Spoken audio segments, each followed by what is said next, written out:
कृती 6 दिलेल्या सूचनेनुसार कृती कर. म्हणजे इथे आपल्याला सूचना दिलेल्या आहेत, त्या सूचना वाचून त्या सूचनांप्रमाणे आपल्याला कृती करायची आहे. तर चला पहिली सूचना वाचूयात. खाली दिलेल्या घड्याळामध्ये काटे दाखवून काटकोन तयार कर. म्हणजे इथे आपल्याला खाली एक घड्याळ दिली आहे, त्या घड्याळामध्ये आपल्याला काटे काढायचे आहेत. पण काटे असे काढायचे आहेत की त्या दोन्ही काट्यामध्ये काटकोन तयार होईल. तर चला तसे काटे काढूया. तुम्ही तुमच्या मनानुसार काटे काढू शकता, पण एक लक्षात ठेवायचे आहे की त्या दोन्ही काट्यामध्ये 90 अंशाचा कोन म्हणजेच काटकोन तयार झाला पाहिजे. तर मी इथे 3 वाजले आहेत असे दाखवत आहे, ज्यामध्ये काटकोन तयार होतो. तर चला काढूया. त्यासाठी मी इथे पट्टीचा वापर करत आहे, तुम्ही सुद्धा करू शकता. तर चला इथे मी काटा काढते. तास काटा 3 वर आहे आणि मिनिट काटा 12 वर आहे. अशा प्रकारे मिनिट काटा जो आहे तो थोडासा मोठा काढायचा तास काट्यापेक्षा. तर पहा 3 वाजले आहेत, बरोबर 3 वाजले आहेत आणि यामध्ये काटकोन तयार होत आहे. पहा या दोन्हीमध्ये 90 अंशाचा कोन तयार होत आहे. अशा प्रकारे तुम्ही 9 वाजले आहेत असे सुद्धा दाखवू शकता, त्यामध्ये सुद्धा काटकोन तयार होतो. तर चला आपण आता दुसरी सूचना वाचूया. खाली दिलेल्या घड्याळामध्ये विशाल कोन तयार कर. म्हणजे आपल्याला इथे सुद्धा काटे काढायचे आहेत आणि काट्यामध्ये विशाल कोन तयार होईल, म्हणजेच 90 अंशापेक्षा मोठा कोन तयार होईल असे ते काटे काढायचे आहेत. मग मी इथे 4 वाजले आहेत असे दाखवते. तुम्ही 4 वाजून किंवा 2 वाजून किती मिनटे झाले आहेत असे सुद्धा दाखवू शकता, पण त्यामध्ये विशाल कोन तयार झाला पाहिजे. तर चला मी इथे 4 वाजले आहेत असे दाखवते. त्यासाठी मिनिट काटा 12 वर दाखवूया आणि तास काटा जो आहे तो 4 वर दाखवूया.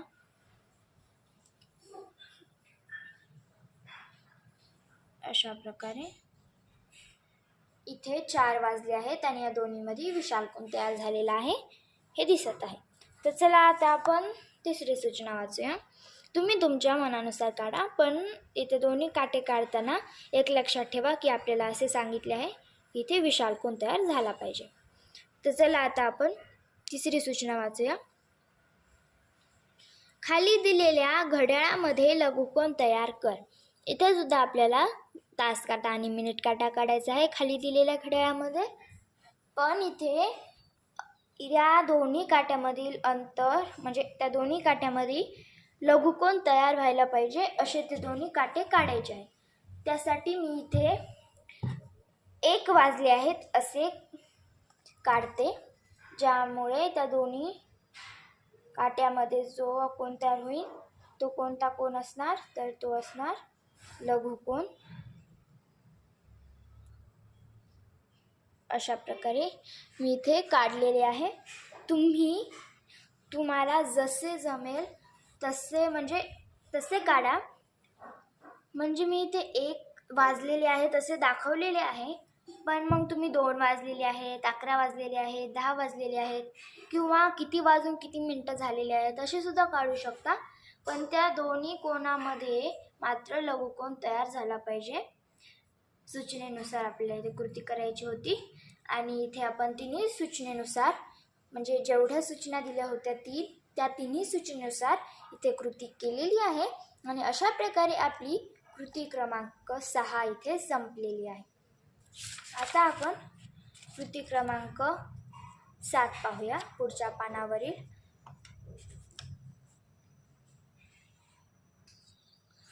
कृती 7 जरा विचार कर.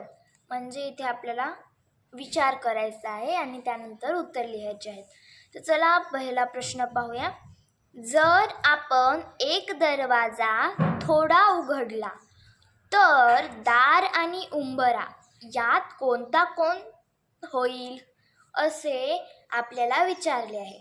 म्हणजे इथे काय विचारले आहे, जर आपण जो दरवाजा असतो तो थोडासा उघडला, थोडासाच बरं, जास्त नाही, तर थोडा उघडल्यानंतर त्या दारामध्ये आणि त्या उंबऱ्यामध्ये कोणता कोण तयार होईल असे आपल्याला इथे विचारले आहे.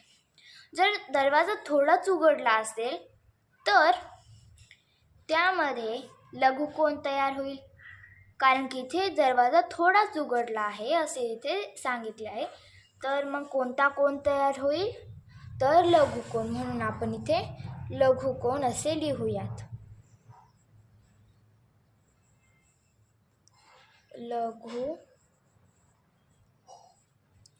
कोण अशा प्रकारे इथे लघुकोण लिहिलेले आहे मी, तुम्ही सुद्धा लिहा.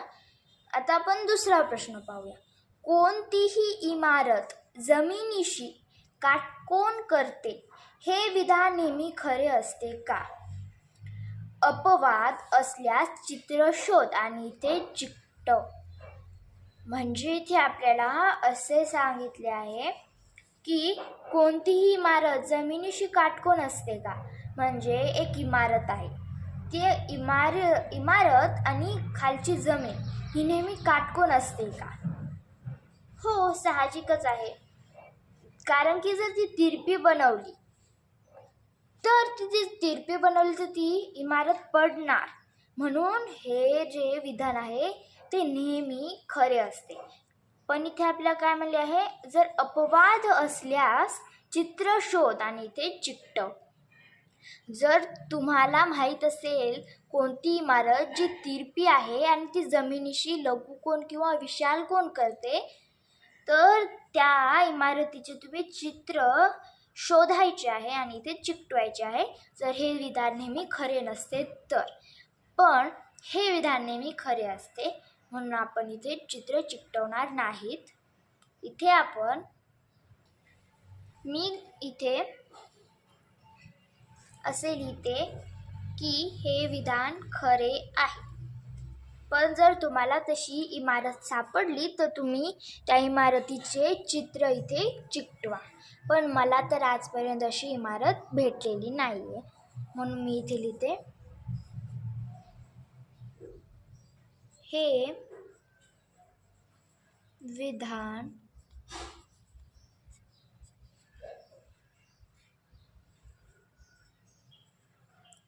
खरे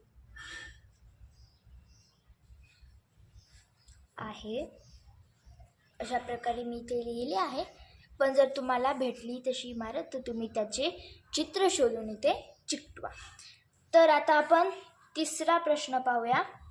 आपल्या बोटांमध्ये कोणता कोण तयार होतो? कंसात आपल्याला दिले आहे अंगठा सोडून. म्हणजे आपल्याला इथे असे विचारले आहे की आपली जी हाताची बोटं असतात त्या बोटांमध्ये अंगठा सोडून कोणता कोण तयार होतो? तर आपण जर पहिले अंगठ्याला न पकडता पाहिले समजा यामध्ये, तर पहा आपण याला कितीही फाकवले तरी लघुकोनच तयार होतो, म्हणजे 90 अंशापेक्षा छोटाच कोण इथे तयार होतो आपल्या हातामध्ये. पण अंगठ्यानं जर केले तर पहा हा काटकोन तयार होतो अशा प्रकारचा. पण आपल्याला इथे अंगठा सोडून असे विचारले आहे, म्हणून आपण इथे लघुकोन लिहूया, कारण की प्रत्येक बोटामध्ये आपला लघुकोनच तयार होतो, म्हणून लघुकोन अशा प्रकारे. ठीक आहे. आता आपण चौथा प्रश्न पाहूयात. अंगठा आणि बाकीची बोटे यामध्ये कोणते कोण होतात? म्हणजे आपल्याला इथे असे विचारले आहे की अंगठा आणि बाकीची बोटे, म्हणजे पहा हा अंगठा आणि ही बाकीचे बोटे यामध्ये कोणते कोण तयार होतात बरं? कोणते कोण होतात असे विचारले. तर इथे पहा, इथे जर आपण पाहिले तर अंगठा आणि बाकीच्या बोटामध्ये पहा हा जो आहे तो लघुकोन तयार होत आहे, हा जो आहे तो काटकोन तयार होत आहे, आणि हा जर आपण जास्त ताणले तर पहा इथे विशाल कोन सुद्धा तयार होत आहे. अशा प्रकारे म्हणजे या बोटामध्ये म्हणजे अंगठा आणि बाकीच्या बोटामध्ये तिन्ही कोण तयार होतात. तर आपण आधी लिहूया लघुकोण, काटकोण, विशाल कोण.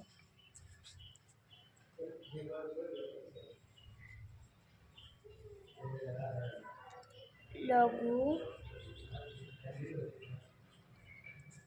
कोण, स्वल्पविराम, काट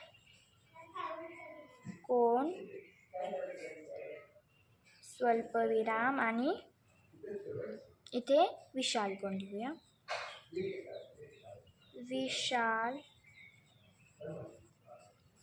कोण मला इथे थोडीशी जागा पुरलेली नाही आहे म्हणून मी या चौकटीच्या थोडेसे बाहेर लिहिलेले आहे. जर तुम्हाला पुरली असेल तर तुम्ही बाहेर लिहायची तुम्हाला आवश्यकता नाही. तर अशा प्रकारे पहा, आपण इथे दिलेले सर्व प्रश्न सोडवलेले आहेत विचार करून, आणि आपली जी कृती क्रमांक 7 होती ती इथे संपलेली आहे. आता आपण कृती क्रमांक 8 पाहूया.